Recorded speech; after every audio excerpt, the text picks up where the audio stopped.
Hey, what's up everybody? Welcome back to Everything MTG. My name is Justin, and today we're going to be covering some more Guilds of Ravnica spoilers. I missed the last couple days, so we'll just kind of lump them all together. And then at the end here, I'm going to cover a couple of the cards that were spoiled for the Planeswalker decks. Kind of irrelevant, but why not? So let's start here. Some of these are in alternative languages other than English. So I'm just going to give you what I'm reading that has been translated off the website. So we have Macabre Hatchery, just 3, and double black for a sorcery. Choose a creature card in your graveyard with converted mana cost 1, then choose a creature with converted mana cost 2, and a creature with converted mana cost 3. Return those creatures to the battlefield. It's really not that bad if you build around it. You can definitely make that work out pretty well. Scroll our way up the list here. We have Murmuring Mystic, 3 and a blue for a 1/5 human wizard. Whenever you cast an instant or sorcery spell, create a 1/1 blue bird illusion creature token with flying. Very reminiscent of Talrand Sky Summoner, except he makes 2/2 drakes, so slightly better. But still pretty good. I mean, I could see maybe an application in standard for this, or I'd, maybe throw it in a blue deck in Commander for not necessarily win condition, but just some protection. Our next card is Radical Idea. 1 and a blue for an instant with draw a card and jumpstart. Our next card is Healer's Hawk. 1 white for a 1/1 flying and lifelink. That's going to be pretty darn good and limited. Jeez, yeah, that's going to be crazy. Our next card is Direct Current. Double red and 1 for a sorcery. Direct Current deals 2 damage to any target, and it has jumpstart. We have Arboretum Elemental, 7 and 2 green for a 7/5 elemental with Convoke and Hexproof. Not bad. What is this? Our first split card. Let me crane my neck to the side here so I can read this. Status and Statue. So status is a hybrid green or black mana, instant speed. Target creature gets +1/+1 and gains death touch until end of turn. Statue is 2 a black and a green for an instant. Destroy target artifact, creature, or enchantment. Really not that bad. And the way that I've read that they're doing these cards, these split cards this time around, is one side of the card is going to be for early game, and one side of the card is going to be for late game. And that's why the one is like a 1-drop and the other one's a 4-drop. So that's a pretty cool way that they're setting that up. We have Rosemane Centaur, 3 a green and a white for a 4/4 Centaur Soldier with Convoke and Vigilance. Barging Sergeant, 4 and a red for a 4/2 Minotaur Soldier with haste. Of course he has haste, he's a Minotaur. It seems like all Minotaurs have haste. And Mentor. Hammer Dropper is 2 a red and a white for a 5/2 Giant Soldier with Mentor. These are all pretty vanilla so far. We have Mood Mark Painter, 2 and double black for a 2/3 Human Shaman with Undergrowth. Sonic Assault, 1 colorless, a blue, and a red for an instant. Tap target creature. Sonic Assault deals 2 damage to that creature's controller. And Jumpstart. That's a pretty good card. I wish it dealt the damage to the creature. 2 damage to the creature and then 2 damage to its controller instead of tapping it, but, it is what it is. Deadly Visit, 3 and 2 black, destroy target creature with Surveil 2. That is a sorcery, so it could be better. I mean, it's nice that they're putting something in here with destroy target creature. And it's pretty sweet that it has Surveil 2, especially with all the not the Jumpstart cards, but the Undergrowth cards. So that's pretty sweet, but sorcery speed really hurts that. And it costs 5. That's crazy. I mean, it wasn't that long ago. Hero's Downfall was out for, I think, 2 black and 1 instant destroy target creature or planeswalker. So this really looks bad in comparison. We have Unexplained Disappearance, 1 blue and 1 for an instant. Return target creature to its owner's hand with Surveil 1. Basically, better Disperse, although I think Disperse hits anything, any permanent, except for lands, of course. We have Wary Okapi. Hopefully I'm saying that right. 2 and a green for a 3/2 with Vigilance. It's an antelope. Pretty cool. Still very vanilla. I have a couple more split cards. Let me crane my head to the side here again.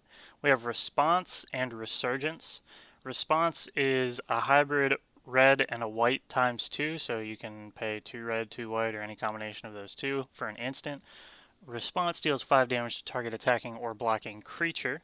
Resurgence is 3 a red and a white for a sorcery.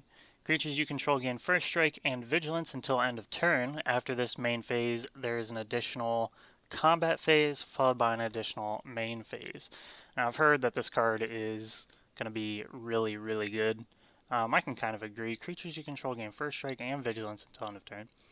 After this main phase, because you're going to have to play it on your main phase, it's sorcery.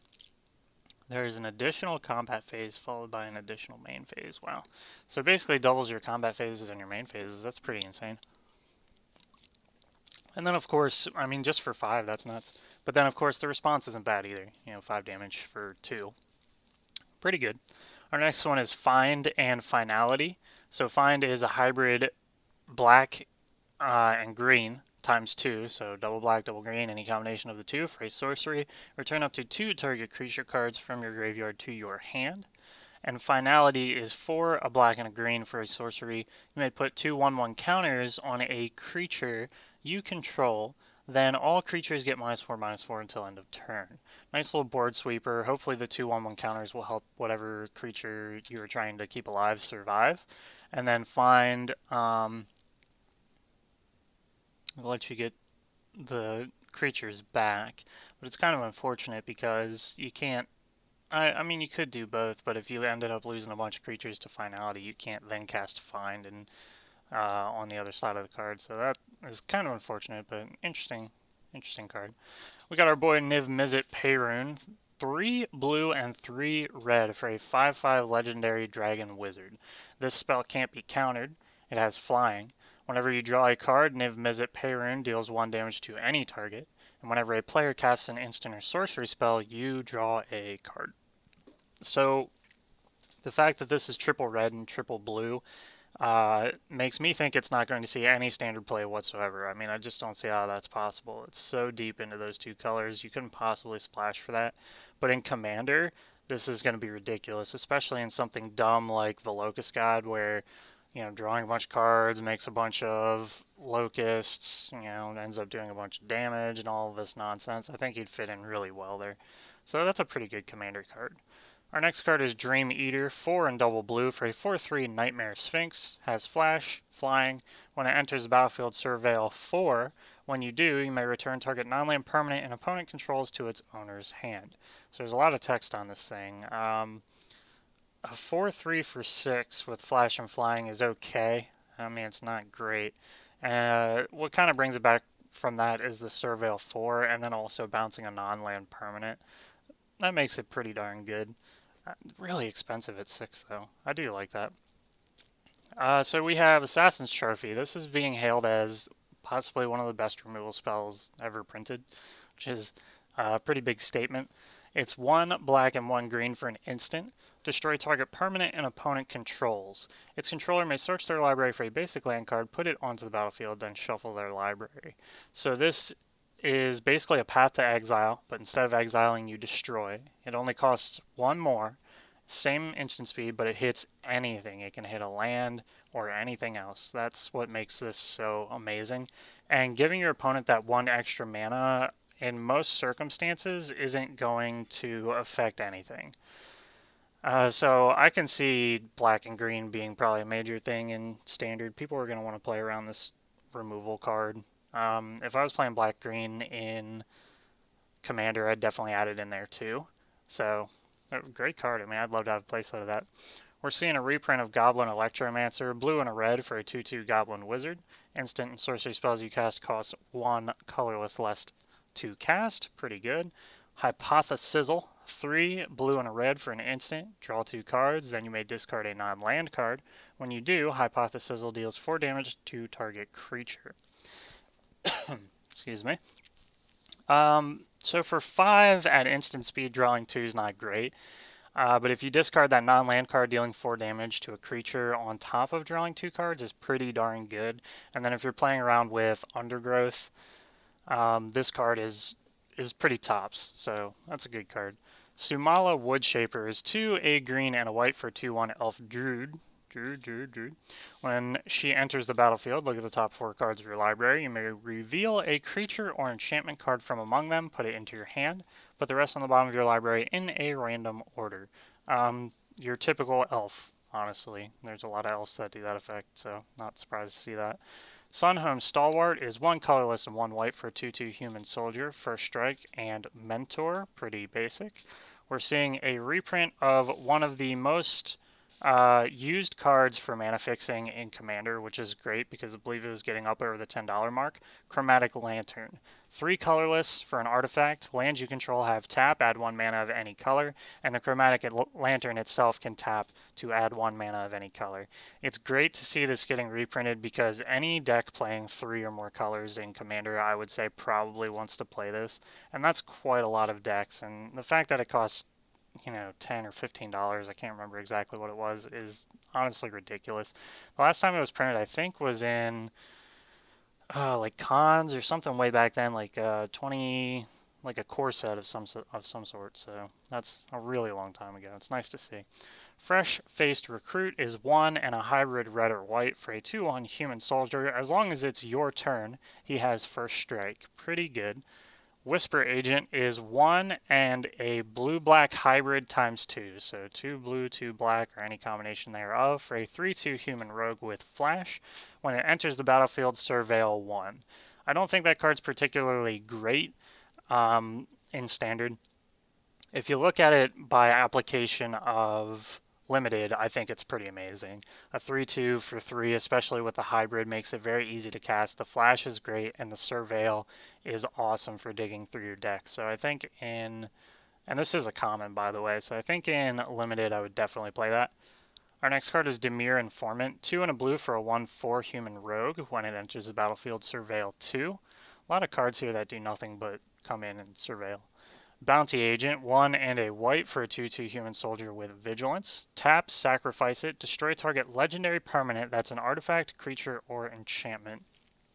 Not bad.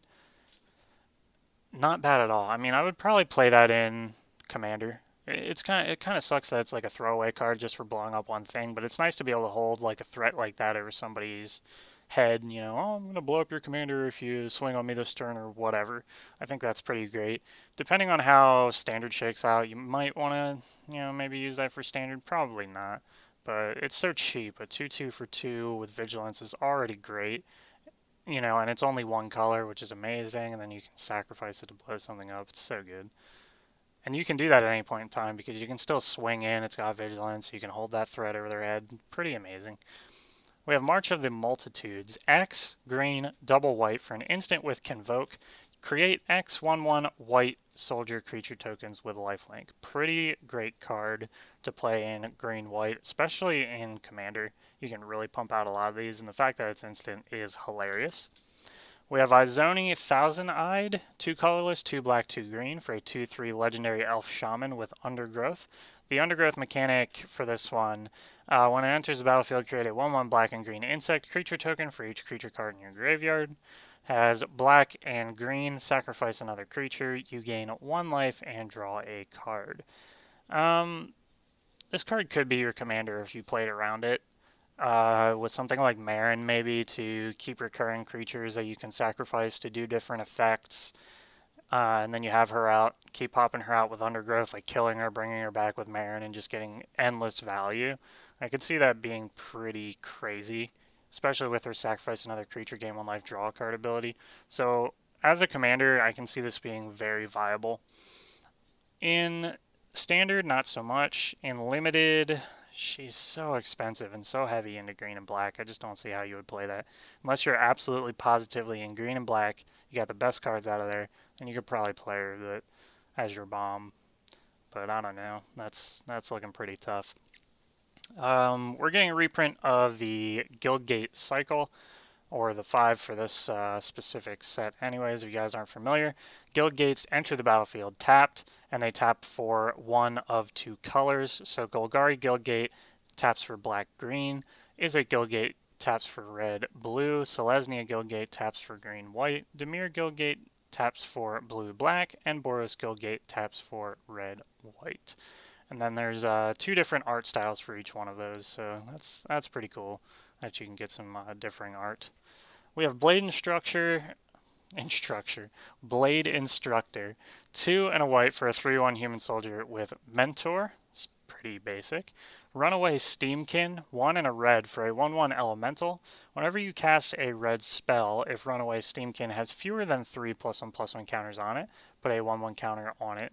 Remove 3 1/1 counters from it, and add 3 red to your mana pool. I think this is a pretty great card, especially if you're playing Commander with something like Melik, or I can't remember the commander that has the experience counters. That something of the Is Magnus. I can't remember, but anyways, he would be great in that. Just pumping up a bunch of 1/1 counters on because you're dropping so many spells and then adding all that red mana to your mana pool. And especially on the fact that it's a 2-drop, it'll ramp you so early. It's pretty great. Our next card is Ionize, 1 colorless, 1 blue, 1 red. For an instant, counter target spell. It deals 2 damage to that spell's controller. That's a functional reprint of something we've seen before from, I think, the very original Ravnica. So, that's nice to see it back, I suppose. Deafening Clarion is 1 colorless, 1 red, 1 white. For a sorcery, you can choose one or both of these modes. It deals 3 damage to each creature, and or creatures you control gain lifelink until end of turn. This is a very interesting card. I can't foresee a situation where you would ever want to play both unless you're going to wipe their entire board and you're going to have some stuff left over. Especially at sorcery speed. So you're either probably going to want to give everything lifelink or you're going to want to hit everything for 3. I can't see a situation, barely. I mean, it's such a niche situation where you're going to want to use both of those modes. Goblin Crater Maker? Crater Maker. I was going to say Crate Maker. Goblin Crater Maker is 1 and a red for a 2/2 Goblin Warrior. You can pay 1 and sacrifice him to choose one of these 2 modes. Deal 2 damage to target creature, or destroy target colorless non-land permanent, aka an artifact. Not bad. Not bad at all. It's nice that he has some options. He is a 2/2 for 2 as well, so it's pretty great. District Guide is 2 and a green for a 2/2 Elf Scout. When it enters the battlefield, you may search your library for a basic land card or gate card, reveal it, put it into your hand, then shuffle your library. This card is great because it lets you search for a gate. It's unfortunate it doesn't go on the battlefield, but it's a great way to fix your mana, so it's nice to see that. Guild Summit, this is a card I'm pretty excited for. 2 and a blue for an enchantment. When it enters the battlefield, you may tap any number of untapped gates you control. Draw a card for each gate tapped this way. Whenever a gate enters the battlefield under your control, draw a card. I think that's amazing. I mean, there's just so much card draw coming off of this thing. If you're playing all the gates, and a lot of times like I always say, I look at this usually from a commander point of view because I am a commander-only player. Other than limited, you know. This is so great for commander because you're gonna play. I mean, yeah, your fetch lands, your shock lands, but if you're poor like me, you don't have all the fetches and shocks. You're playing guild gates, or in most cases, I'm playing the gain 1 life land. But if I had this in my deck, I would absolutely be playing the guild gates. So that would be so much value for drawing cards. Although it is in blue, so it kind of makes it less effective because blue is already so great at drawing cards. Still a cool card though. Chemister's Insight is 3 and a blue for an instant. Draw 2 cards with Jumpstart. Pretty basic draw spell there. Artful Takedown is 2, a blue and a black for an instant. Choose one or both of these modes. Tap target creature and or target creature gets -2/-4 until end of turn. It's kind of weird. I think it would just be -4/-4, but I guess that would be pretty darn powerful, so I understand that. Gateway Plaza is a gate land. So this is interesting. This is a gate. Gateway Plaza enters the battlefield tapped. When it enters the battlefield, sacrifice it unless you pay 1 colorless, and you can tap it to add 1 mana of any color. This is a lot like Transguild Promenade, and if you guys have watched my other videos, you'll know that I absolutely hate Transguild Promenade and Rupture Spire. They are the worst. The only saving grace for this is the fact that it's a gate, and it's fetchable with District Guide, and it's getting value off of the Guild Summit. Otherwise, I absolutely hate this card. It's great that it taps for one of any color, but it comes in tapped, so you're already basically a land down for the turn. Then you have to pay 1 to stop it from getting blown up. So now you're 2 lands down for the turn. I mean, it's just so bad. It's putting you so far behind. It's just not even funny. Even though you're playing a 5 color and it taps for 1 of any color, it's just so bad. Our next card is Nullhide Ferox, whatever. 2 and double green for a 6/6 beast. This is a mythic card. Has hexproof, but you can't cast non-creature spells. 2 colorless. Nullhide Pharaoh loses all abilities until end of turn. Any player may activate this ability. If a spell or ability an opponent controls causes you to discard this card, put it onto the battlefield instead of putting it into your graveyard. I'm on the fence about this card. A 6/6 for 4 with hexproof is absolutely ridiculous. The fact that you can't cast non-creature spells while it's on the field is terrible. The fact that you can pay 2 to ignore that effect is great, but having to dump that mana into it every time you want to cast a non-creature spell is unbelievably annoying, and it will also lose hexproof. Additionally, any other player may do that at any point, so anybody can pay the 2 and remove it. Now, it does make them pay the 2 additional to remove it, so if they're using murder, they have to pay 5 instead of 3, which is pretty great. So it's an early beater, but dang, man. I just don't know how I feel about it. Maybe that last clause about discarding it puts it into the good pile. I know I wouldn't play it, though. Let me know what you guys think about that card down in the comments below. Another card that I'm very excited about, especially for green, is Beast Whisperer. 2 green and 2 for a 2/3 Elf Druid. Whenever you cast a creature spell, draw a card. 3 most powerful words in Magic. Seeing them in green is so rare, and this is utterly ridiculous for green. Green is all about creatures. It's all about big stompies. Casting a creature spell is so frequent in green, and drawing a card for it is utterly amazing. It doesn't even matter that this costs 4 and it's a 2/3. Its effect is just so positive. I love that. I love that they're adding this in for green. Green Commander really needs some card draw. I mean, they do have some good cards for it, but not enough. So I'm so happy to see this. Our next card is Reign of Notions. The rest of these cards are going to be in an alternative language, so I'll read them for you and I'll pop up the card text as I have it here in the foreign language so you guys can see the art. So Reign of Notions is 1, a blue, and a black for a sorcery. Surveil 2, draw 2, and then take 2 damage. This is a functional reprint of Read the Bones, except instead of a black and 2, it's a black, blue, and 1. And instead of scrying, you're surveilling. Surveilling is either ditching it to your graveyard or keeping it in the top of your library. So I think this is a positive card, especially with the undergrowth mechanic here, or if you're playing some sort of reanimator. This is a very positive card, so I like it. It's cool. Our next card is Night Veil Sprite. 1 and a blue for a creature, fairy rogue. Has flying, and whenever it attacks, you surveil 1. It's also a 1/2.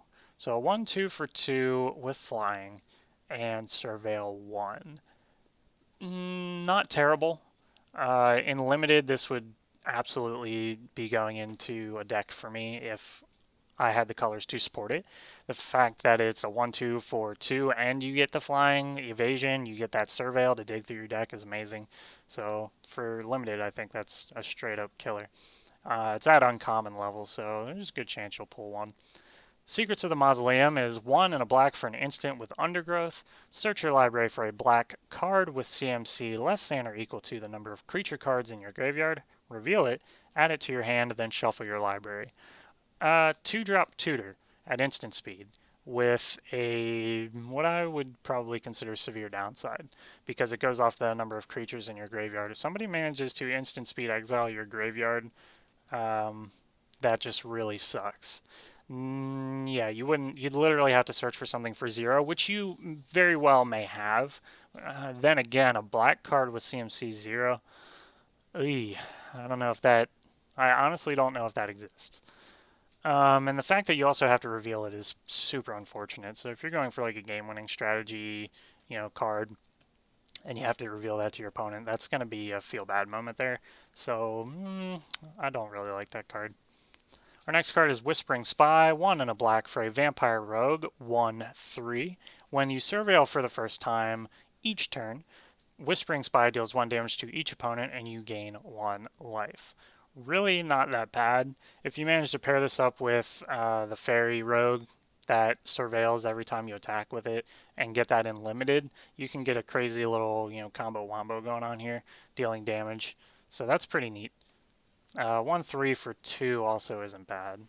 And our last card is a reprint. Disdainful Stroke, 1 and a blue for an instant. Counter target spell with CMC 4 or greater. Basic counter spell. It's not too bad. Let me scroll down here, and we'll go over the couple of cards that they are printing for the, what's that called? The Planeswalker decks. If I can find them, there we go. So we have Ral, Caller of Storms, 4 blue and red for a 4 loyalty Planeswalker Ral. I was like, how do I say this? +1, draw a card. -2, deal 3 damage divided as you choose among 1, 2, or 3 targets. -7, draw 7 cards. Deal 7 damage to each creature your opponents control. Pretty good ultimate, honestly, for a Planeswalker deck card. That's pretty sweet. And his -2 really isn't that bad either. His +1's pretty great too. This is something that I could see being played in Commander. I mean, the fact that it costs 6 sucks, but that's really good. Vraska Regal Gorgon, 5 black and a green for a 5 loyalty legendary Planeswalker. +2, put a 1/1 counter on up to 1 target creature. That creature gains menace until end of turn. -3, destroy target creature. And -10, for each creature card in your graveyard, put a 1/1 counter on each creature you control. I don't like her as much as Ral. I mean, the fact that she destroys creatures is great. The +2 giving a 1/1 counter and menace to something is almost completely negligible. And the -10, if you don't have a lot of creatures in your graveyard, or as I said before, somebody instant speed exiles your graveyard, you're going to get no value out of that. So I'm not very attuned to that card. We have Ral's Dispersal, 3 and double blue for an instant. Return target creature to its owner's hand. You may search your library and or graveyard for a card named Ral, Caller of Storms. Reveal it, put it into your hand. If you search your library this way, shuffle it. You guys may know that with the Planeswalker decks, they all have a Planeswalker on the face card, and they all have a card that will fetch said Planeswalker. Our next card is Ral's Staticaster, red, blue, and 2 for a 3/3 Viashino Wizard with Trample. Whenever Ral's Staticaster attacks, if you control a Ral Planeswalker, Ral's Staticaster gets 1/0 for each card in your hand until end of turn. Pretty decent card. Good pump, yeah, especially in a red-blue deck with some draw. Good stuff. Attendant of Vraska is 1 colorless, 1 black, and 1 green for a 3/3 zombie soldier. When it dies, if you control a Vraska Planeswalker, you gain life equal to Attendant of Vraska's power. Yeah, okay, sure, why not? Vraska's Stone Glare is 4, a black and a green for a sorcery. Destroy target creature.